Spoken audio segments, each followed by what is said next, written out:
Welcome friends, hello everyone.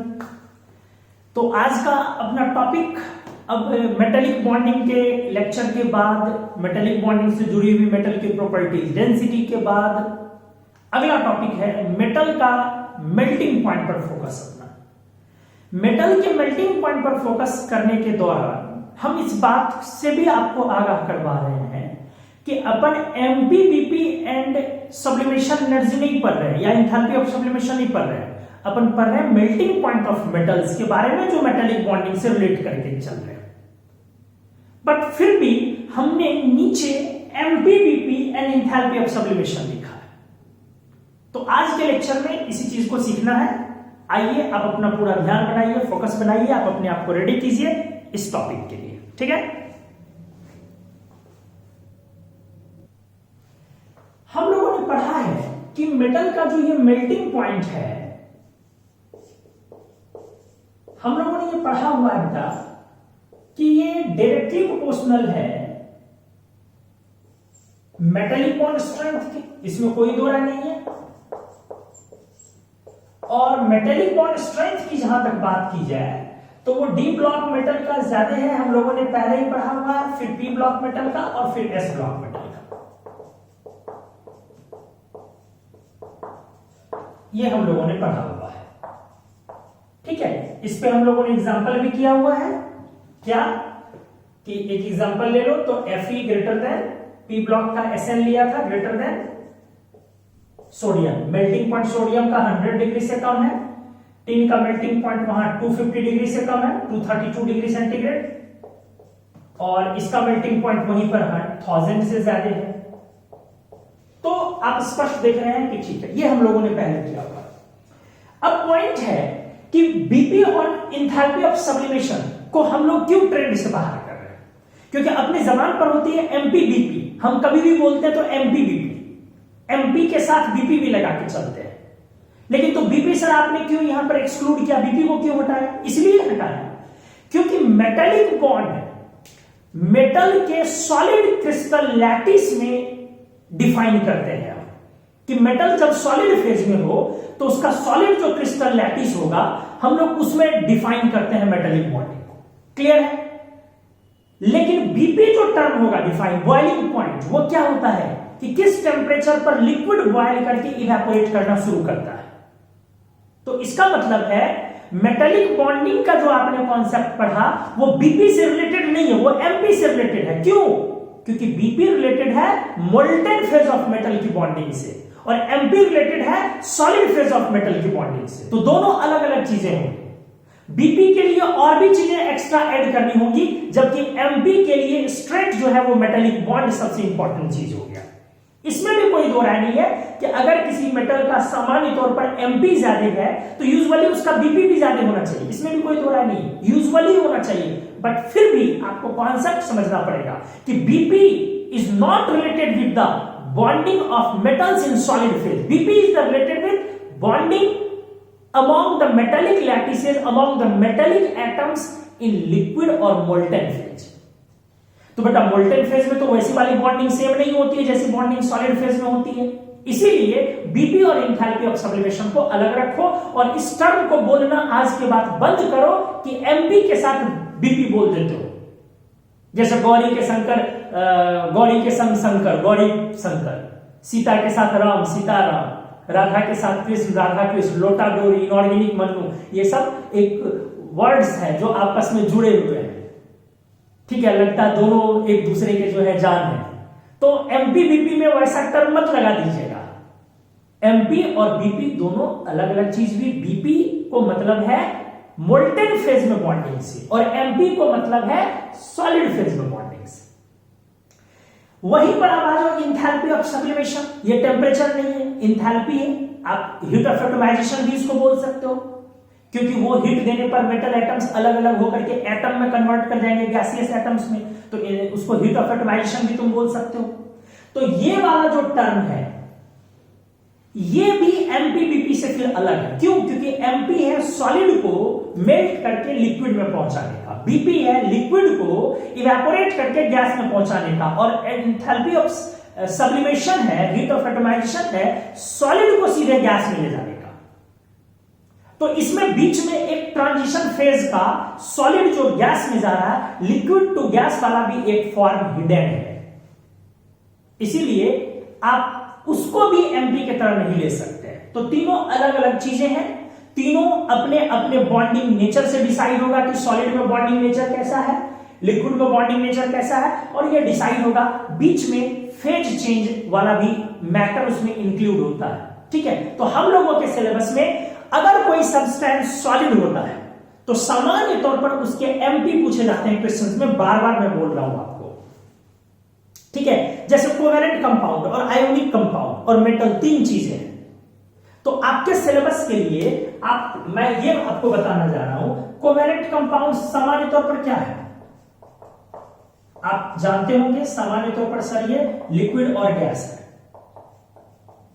तो liquid और gas है तो इसका मतलब है कि इसका बीपी जो है वो मोर इंपॉर्टेंट हुआ हमारे सिलेबस के लिए। कोवेलेंट कंपाउंड का लिक्विड है तो लिक्विड को कैसे गैस में ले जाए, या कोई गैस है तो आखिर वो गैस बना कैसे लिक्विड से, इस पर चर्चा, मतलब बॉइलिंग पॉइंट जाए। लेकिन वहीं पर अगर आयोनिक कंपाउंड है, वहीं पर बेटा अगर आयोनिक कंपाउंड है तो आयोनिक कंपाउंड कैसा है जी, तो सर सॉलिड है। तो इसका मतलब इसको क्या करना है तुमको, तो सर मेल्ट करना है। तो इसका क्या इंपॉर्टेंट होगा, मेल्टिंग पॉइंट मोर इंपॉर्टेंट होगा। सॉलिड चीज अभी मेल्ट हुआ नहीं है तो तुम बॉइल करके उसको क्या करोगे। तो आयोनिक कंपाउंड के लिए मेल्टिंग पॉइंट ज्यादा, कोवेलेंट कंपाउंड के लिए बीपी ज्यादा, सर मेटल के लिए भी इसका मतलब। तो अब तो भाई साहब आप समझ गए होंगे मेटल भी सामान्य तौर पर सॉलिड है, तो आपके सिलेबस में इसका एमपी ज्यादा इंपॉर्टेंट है।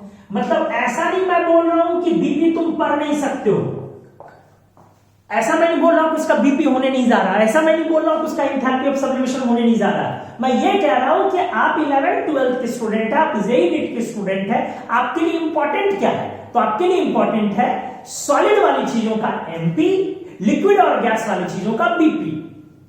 तो उम्मीद है आप इस चीज को समझे होंगे कि हम लोग क्यों मेटल के मेल्टिंग पॉइंट पर ज्यादा फोकस हो रहे हैं।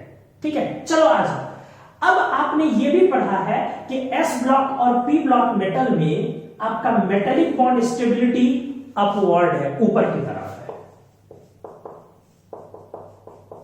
आपने ये पढ़ा हुआ मेटेलिक बॉन्ड स्टेबिलिटी ये अपवर्ड है, इसीलिए एमपीबीपी भी अपवर्ड इंक्रीज करेगा। सॉरी एमपी, लेकिन समान तौर पर चलो बीपी भी लेके चल सकते हो, लेकिन एमपी आपके लिए इंपॉर्टेंट है, इसी के ट्रेंड पर फोकस होना है। MP increases upward.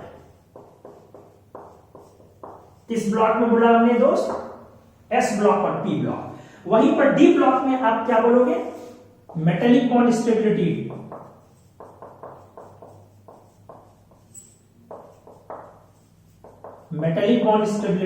Increases downward, इसीलिए यहां पर एमपी और बीपी जो होगा इसका डाउनवर्ड जाना चाहिए, किसका, डी ब्लॉक का। वहीं पर एस ब्लॉक का किधर जाना चाहिए, अपवर्ड। पी ब्लॉक का किधर जाना चाहिए, अपवर्ड। चलिए आइए अब हम लोग बेटा इसको ब्लॉक वाइज डिस्कस करते हैं। नाउ आते हैं पहले S block and P block elements.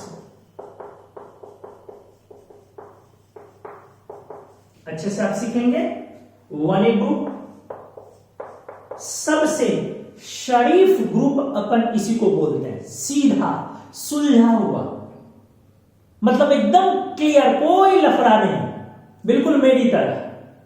तो lithium, sodium, potassium, rubidium, caesium. इसमें क्या बोलोगे, ऊपर जाने पर मेटेलिक बॉन्ड स्टेबिलिटी या स्ट्रेंथ ऊपर जाने पर इंक्रीज करेगी, इसीलिए ऊपर जाने पर आपका एमपी इंक्रीज किया। वैसे इसका एमपी भी ऊपर इंक्रीज करता है, बीपी भी ऊपर, और enthalpy of sublimation that is heat of atomization भी ऊपर है। हीट ऑफ एटोमाइजेशन क्या हुआ, ये जो हीट अपन प्रोवाइड करने वाले हैं एनर्जी, जिसके वजह से कि ये सॉलिड मेटालिक क्रिस्टल के एटम्स टूट के ब्रेक करके सब आइसोलेट होकर के गैस बन जाए, और सब्लिमेशन भी इसी को बोलते हैं, सॉलिड को गैस में ले जाने का प्रोसेस। तो इसीलिए इस सब्लिमेशन एनर्जी को अपन enthalpy of heat of atomization भी बोल सकते हैं। तो ये भी देखो, इसका सब कुछ ऊपर है, सब कुछ ऊपर है, और इन सब का मेल्टिंग पॉइंट अगर फ्रेंसियम भी ले लोगे, एल्कली मेटल में तो आपको हमने कई बार पढ़ाया है, इन सब का मेल्टिंग पॉइंट 100 डिग्री सेंटीग्रेड के नीचे, मतलब वेरी लो मेल्टिंग पॉइंट। और आपको तो बेटा याद भी होगा, हमने पीछे के लेक्चर्स में किए हुए हैं कि सीजियम और फ्रेंसियम तो लो मेल्टिंग सॉलिड इवन कहा जाता है, ऐसा सॉलिड जिसका मेल्टिंग पॉइंट काफी कम होता है, रूम टेम्परेचर के अराउंड ये मेल्ट कर जाता है। और लिथियम का मेल्टिंग पॉइंट याद रखना जरूरी है, 190 के अराउंड होता है, मतलब लेस देन 200 डिग्री सेंटीग्रेड। मतलब आपके पानी के बॉयल करने से पहले सारे अल्कली मेटल्स एक्सेप्ट लिथियम सब मेल्ट कर जाते हैं, ठीक है। तो फिजिकल प्रॉपर्टी तो इनकी कमजोर हो ही गई, chemically they are excellent metals, they are highly reactive metals. तो chemically S block rich metal होते हैं, बट फिजिकल प्रॉपर्टी के नजरिए से देखोगे तो गरीब मेटल है। कौन? S block metals, generally particularly alkali. तो फर्स्ट पेज में हमने सिंपली ट्रेंड लिखा है, हमने आपको 1A का एग्जांपल समझाया है कि एमपी का ट्रेंड ऊपर जाएगा, संयोग है कि बीपी और enthalpy of sublimation, heat of atomization का ट्रेंड भी ऊपर ही जा रहा है, बट इसको गारंटी के तौर पे नहीं लेंगे कि जिधर एमपी जा रहा है उधर ही बीपी जाएगा, क्योंकि मैं बार बार आपको सिखा रहा हूं, बीपी डिपेंड इस पर करेगा कि लिक्विड फेज मोल्टन फेज में बॉन्डिंग कैसी है। इंथैल्पी ऑफ सब्लिमेशन में तो फेज चेंज, सॉलिड से लिक्विड, लिक्विड से गैस, वहां भी जो वो हीट चेंज है वो भी वहां पर लेटेंट हीट वो इंक्लूड होता है इक्वेशन में, तो उसको हम लोग नहीं दे सकते। ये एक संयोग है कि एग्जैक्ट ट्रेंड तीनों का सेम हुआ, बट ट्रेंड्स अलग अलग होंगे, सामान्य तौर पर इस ग्रुप को छोड़ के तो कहीं पे भी सेम नहीं होता। चलो अगला ग्रुप लेके आपको 2A दिखाते हैं, आप स्क्रीनशॉट लीजिए इस पेज का।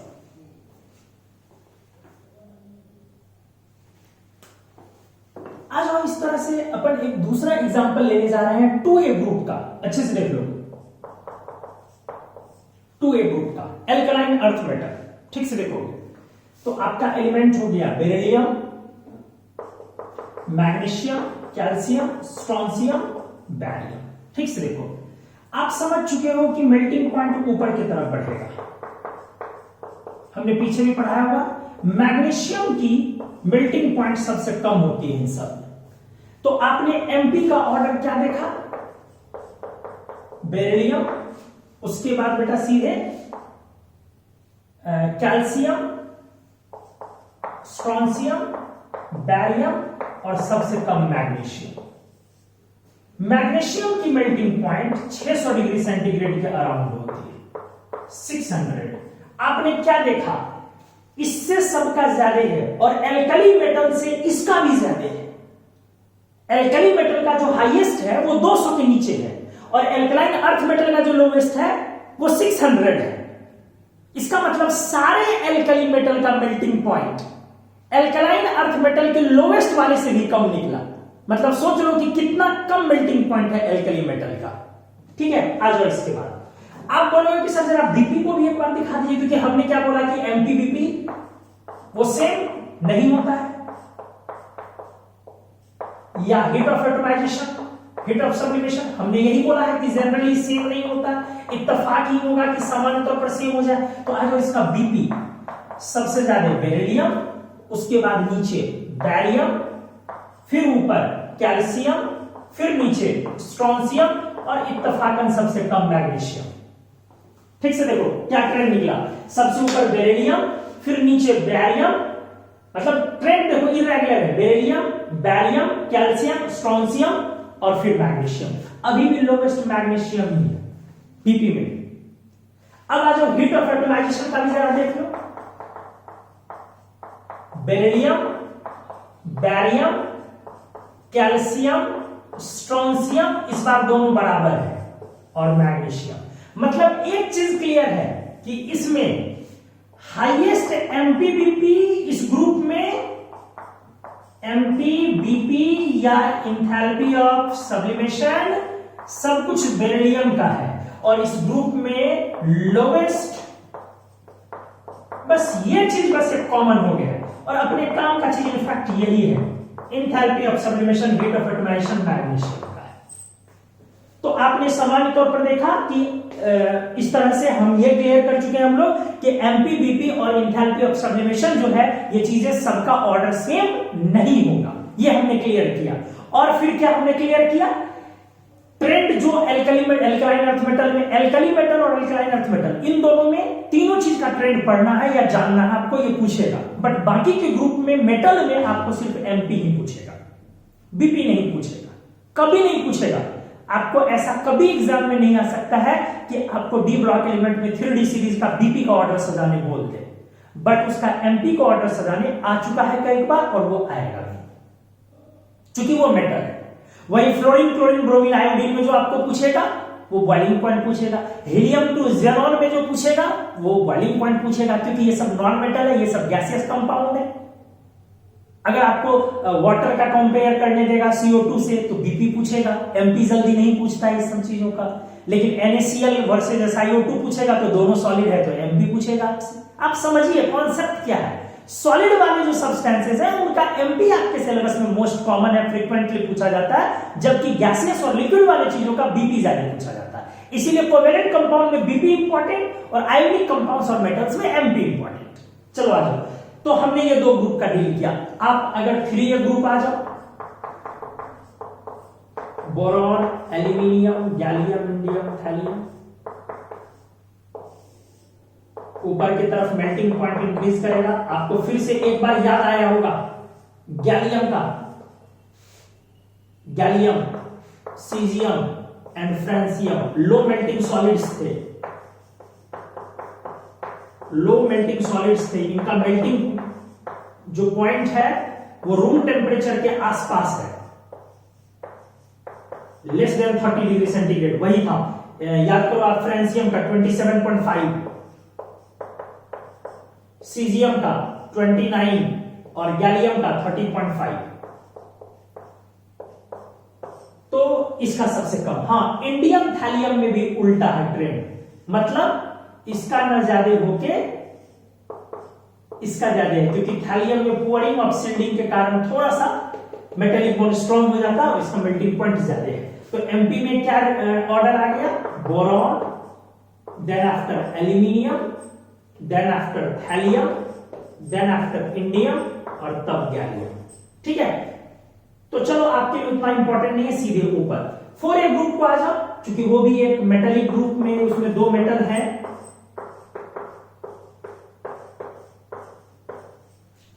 अब देखो बेटा, यहां पे बोरॉन ऐसे भी आपको पढ़ाया हमने, कोवेलेंट सॉलिड है, याद करो।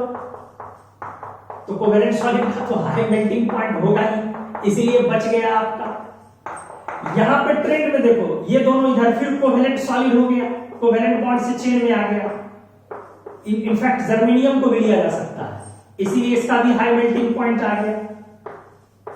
तो नीचे मेट क्या है, मेटेलिक सॉलिड है, तो हमने सबसे ज्यादा मेल्टिंग पॉइंट किसका बोला था, कोवेलेंट सॉलिड का, जो कोवेलेंट चेन में फैलता है उसका सबसे ज्यादा होता है। तो एनीवेज यहां भी आपका किधर आ गया, ऊपर की तरफ melting point increases, but tin lead में ऊपर नहीं जाएगा। F14 के कारण मेटेलिक बॉन्ड स्ट्रॉन्ग होने के कारण लेड का फिर जाए, तो मेल्टिंग पॉइंट का ऑर्डर इस ग्रुप में थोड़ा इंपॉर्टेंट है, carbon, silicon, germanium and lead then tin, ये दोनों इंपॉर्टेंट है। ये तो इस तरह से 1A, 2A, 3A जो मेटेलिक ग्रुप था ज्यादातर, 4A हालांकि मेटेलिक नहीं है, फिर भी दो मेटल मौजूद है, तो हमने अभी मेटेलिक ग्रुप वाले का मेल्टिंग पॉइंट किया। 1A, 2A ज्यादा इंपॉर्टेंट है क्योंकि सिर्फ मेटल है। 3A में आपका ऊपर की तरफ जा रहा था, बोरॉन ने आपके ऊपर के ट्रेंड जाने में बोरॉन आपका मदद कर रहा है, क्योंकि वो कोवेलेंट सॉलिड है। एक बोरॉन से 3 बोरॉन कोवेलेंट बॉन्ड, फिर अगला 3 बोरॉन, इन्फिनाइट चेन में फैला है। तो हमने आपको पढ़ाया था, जो कोवेलेंट सॉलिड होते हैं, जो इन्फिनाइट चेन में फैलते हैं, उसको कोवेलेंट सॉलिड बोलते हैं।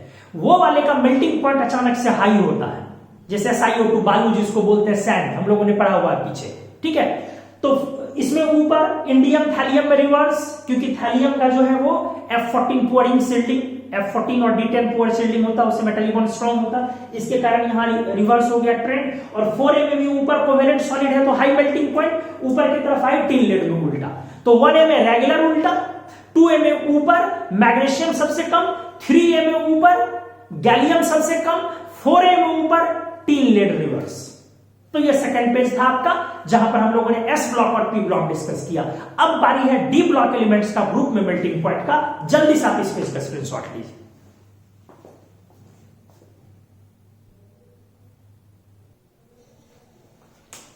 ट्रांजिशन मेटल्स में अब आते हैं D block. Across the group पहले पढ़ ले, फिर पीरियड में भी आएंगे हम लोग। आ जाओ। स्पष्ट है metallic bond strength down the group बढ़ेगा, क्योंकि नीचे पोअरिंग ऑफ सील्डिंग लगाते हैं इसमें, इसलिए मेल्टिंग पॉइंट का ट्रेंड डाउन द ग्रुप बढ़ेगा। MP increases downward. इसमें डेंसिटी भी डाउनवर्डिंग करता था। चलो आ जाओ। जैसे कोई एग्जांपल ले लेते हैं ग्रुप अपन 6B group, chromium, molybdenum, tungsten. जरा अच्छे से देख लो। Chromium melting point 900 degree 1900 degree centigrade के अराउंड, ठीक है, 1903 ये होता है। Molybdenum melting point around 2400 degree centigrade, और tungsten melting point around 3400 degree centigrade. आप क्या देख रहे हैं? स्पष्ट दिख रहा है एमपी डाउन द ग्रुप जा रहा है। और भी आप ग्रुप बना सकते हैं। 6B लिया आपने तो और भी एग्जांपल आप ले सकते हो, निकेल, पैलेडियम, प्लैटिनम, और ले सकते हो आयरन से ज्यादा रुदेनियम से ज्यादा ऑस्मियम, और ले सकते हो वैनेडियम से ज्यादा नियोबियम से ज्यादा टैंटलम, और ले सकते हो कोबाल्ट से ज्यादा रोडियम से ज्यादा इरिडियम। आप समझ पा रहे हो? दो ग्रुप की विशेषकर चर्चा करते हैं हम लोग। अच्छे से देखो, एक 1B और एक 2B, काफी इंपॉर्टेंट। 1B और 2B, इन दोनों को हमने कई बार पढ़ाया हुआ आपको, कॉपर, सिल्वर, गोल्ड। ठीक से इन तीनों में ध्यान में लगाओ। तांबा, चांदी, सोना, कौन तीनों में सबसे आसानी से मेल्ट करता है? तो हमने पढ़ाया है सबसे इजीली मेल्ट करता है सिल्वर, इसके बाद गोल्ड, और तब कॉपर। इन तीनों में ये मेल्टिंग पॉइंट है। और 2B में बेटा जिंक, कैडमियम, मर्क्यूरी।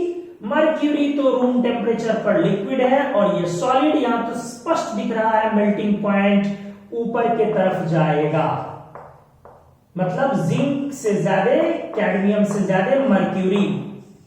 मतलब ये डी ब्लॉक का एक ऐसा ग्रुप है जहां पर मेल्टिंग पॉइंट ऊपर की तरफ जाएगा, क्योंकि स्पष्ट दिख रहा है जिंक सॉलिड और मर्क्यूरी लिक्विड है।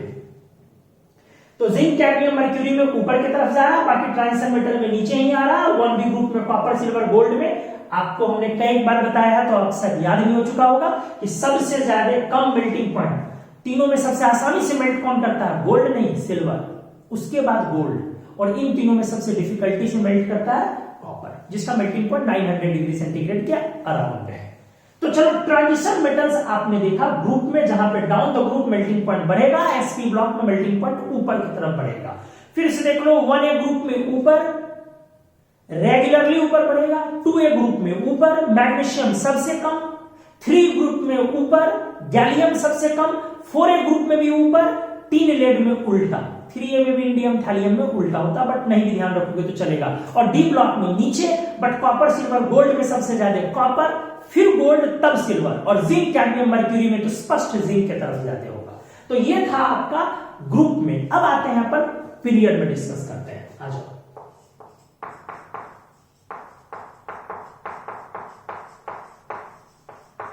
Transition metals across the period.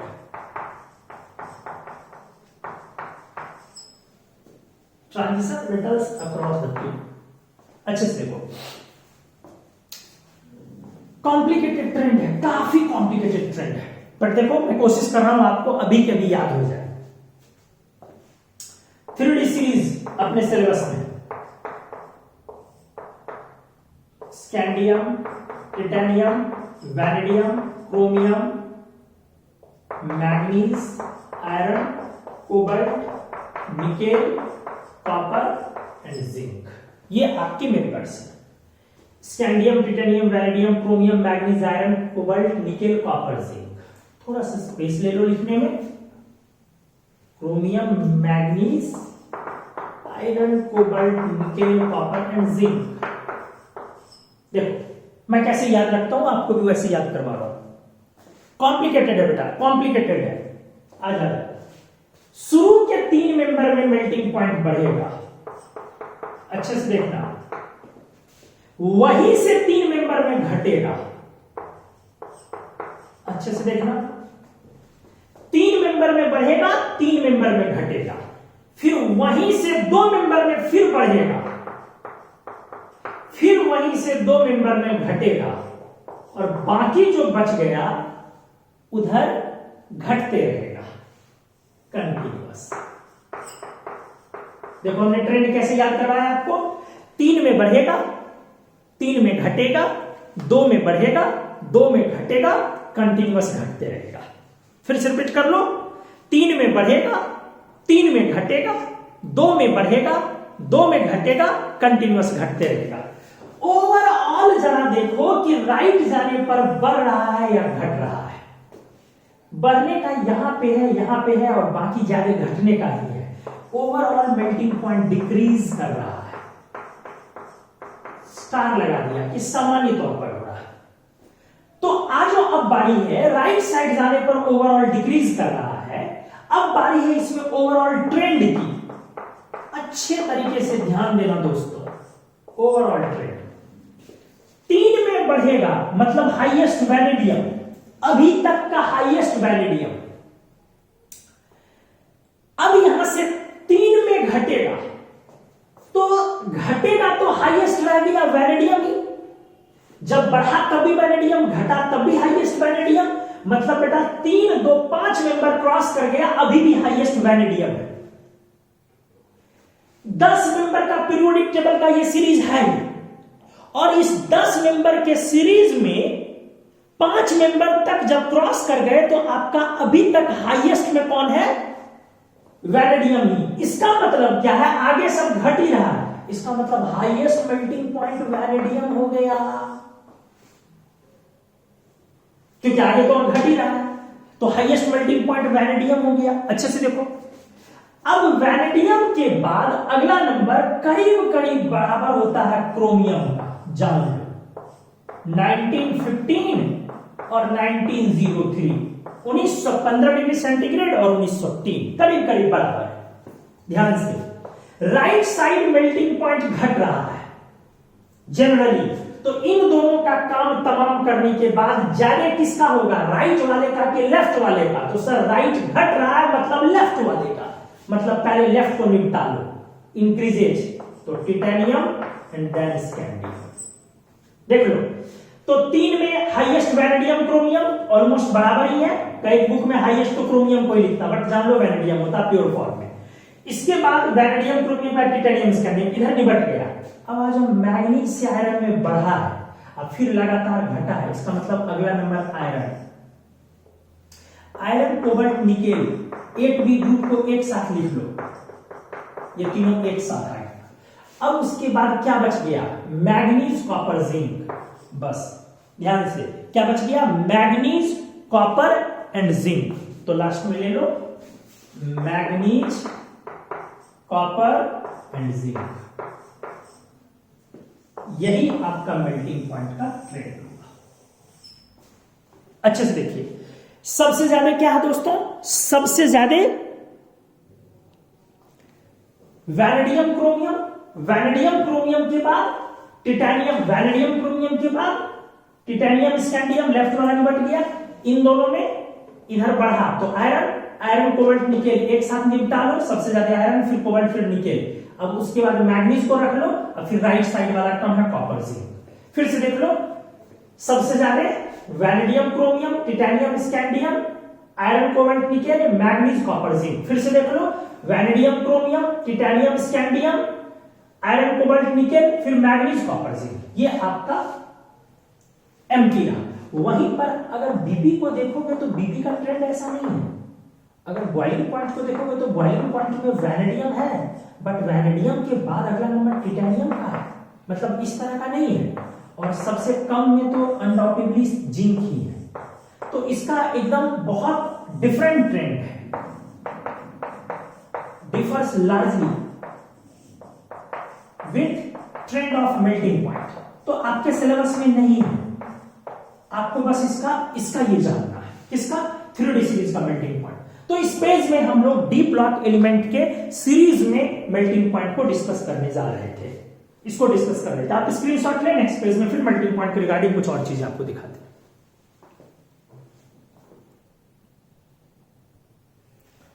तो इस तरह से हम लोग अब देखते हैं क्या, कोई भी अगर ट्रांजिशन मेटल सीरीज हो,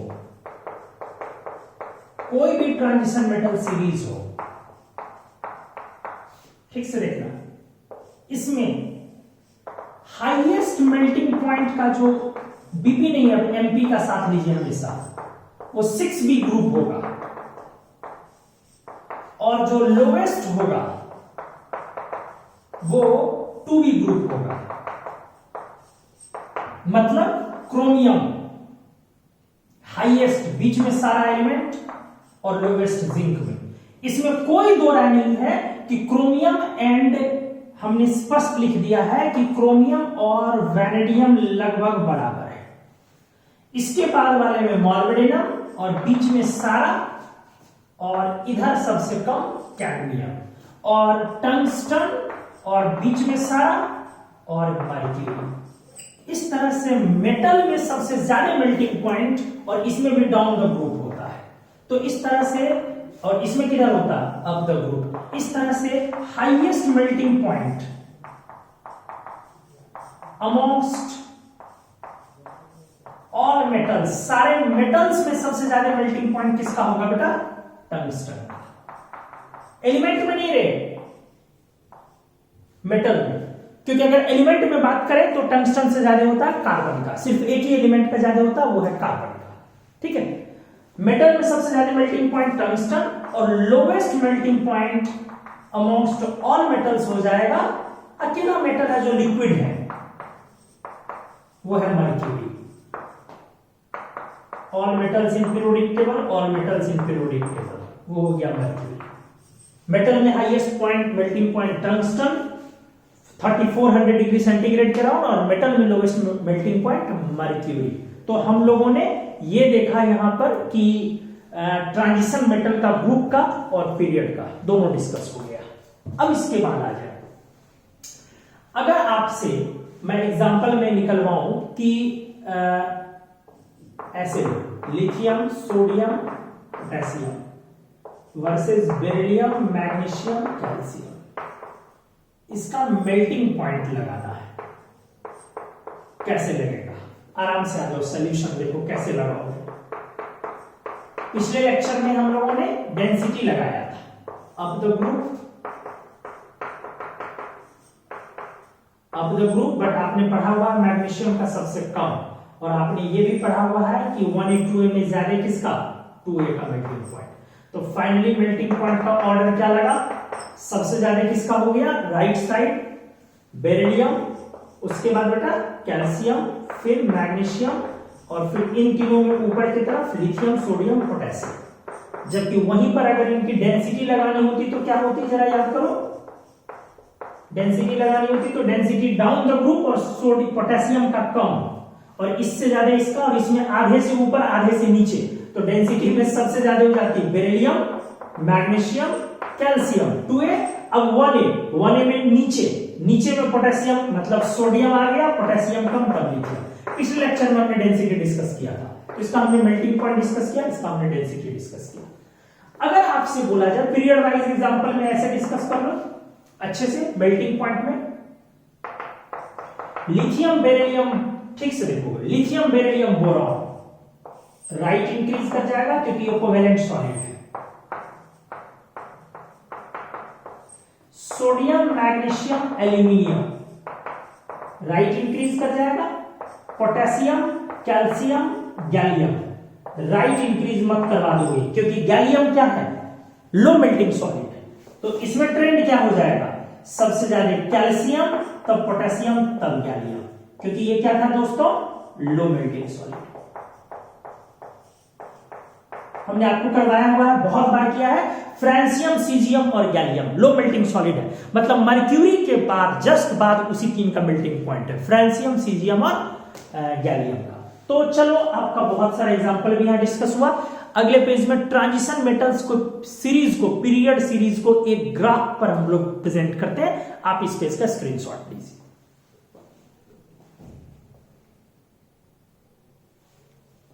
ट्रांजिशन मेटल्स को एक ग्राफ पर लाते हैं, जरा अच्छे से देखें आप।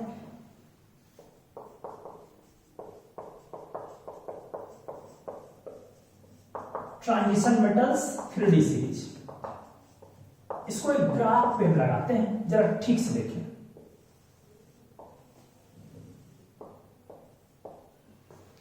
एक बार फिर से आप यहां पर ऑर्डर लिख लो।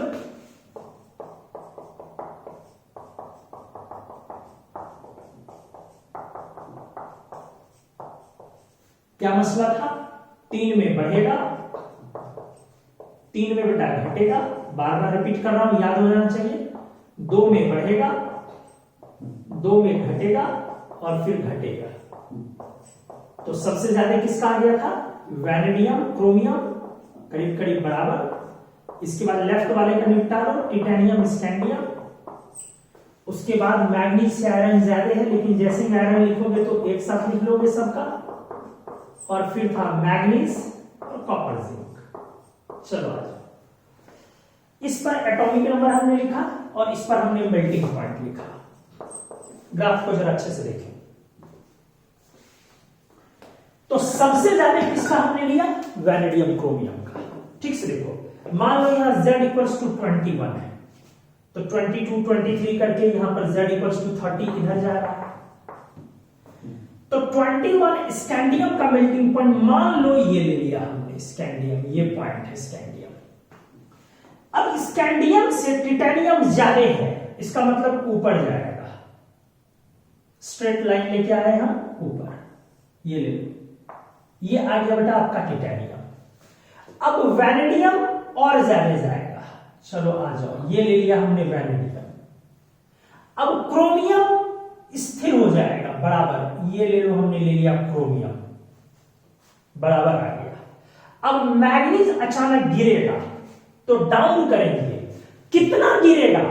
क्या आपने स्कैंडियम वाले लाइन को पार कर जाएगा गिर के? तो आप अच्छे से देख ले, जी सर जरूर पार कर जाएगा। स्कैंडियम वाले लाइन से मैग्नीज आपका पीछे है, ये ले लो, गिर गया, ये ले लो, हमने ले लिया मैग्नीज। अब आयरन यहां से उठेगा, आयरन उठेगा तो क्या स्कैंडियम वाली लाइन से ज्यादा है? स्कैंडियम से आयरन ज्यादा है? तो जी नहीं, मतलब आयरन उठ के यहां आया। अच्छे से देखो, लेकिन स्कैंडियम को क्रॉस नहीं किया। अब कोबाल्ट निकेल यहां से गिरेगा, क्या गिर के मैग्नीज के नीचे चला जाएगा? अच्छे से आप देखो, क्या ये गिर करके मैग्नीज वाले लाइन चले जाएगा? कोबाल्ट निकेल तो जी नहीं, मैग्नीज से ऊपर रहेगा, ये ले लो, कोबाल्ट निकेल। अब कॉपर, जिंक और गिरेगा, वो मैग्नीज लाइन के नीचे चले जाएगा, ये ले लो, कॉपर और जिंक। आपको समझ में आ गया होगा। Scandium, titanium, vanadium, chromium, manganese, iron, cobalt, nickel, copper, zinc. उम्मीद है आपने इस कर्व को खूब एंजॉय किया होगा। उम्मीद है आपको यह कर्व बहुत अच्छे से समझ में आया होगा। पहले अगर आपको यह पता है तो यह कर्व बड़ी आसानी से आप ड्रॉ कर सकते हो। और यकीन मानिए, अगर ऐसा पूछा गया, कंपटीशन में पीछे भी पूछा जा चुका है कि आपको ट्रांजिशन मेटल का 5 लेकर के और ये कर्व 4 ऑप्शन दे दिया जाए, अच्छों की जो बोलते हैं ना, हो जाएगी। क्यों? इतना अरेंज तभी कर पाएंगे आप जब आपको एग्जैक्ट ट्रेंड पता हो। तो इनऑर्गेनिक केमिस्ट्री की यही खासियत है, पहले मैजिक तब लॉजिक, मतलब पहले कंक्लूजन पता होना चाहिए कि लाना क्या है अपने को, उसके बाद रीजंस उसमें लगा करके आप वहां पर पहुंचिए। तो आज के लेक्चर में इतना ही।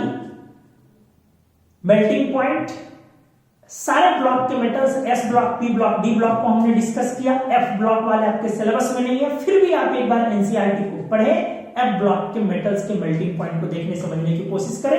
अगले लेक्चर में हम लोग अब नया प्रॉपर्टी लेके आएंगे जिसको पीरियोडिक प्रॉपर्टी बोलते हैं, साइज लेकर के आएंगे। तो आज के लेक्चर के लिए इतना। Thank you.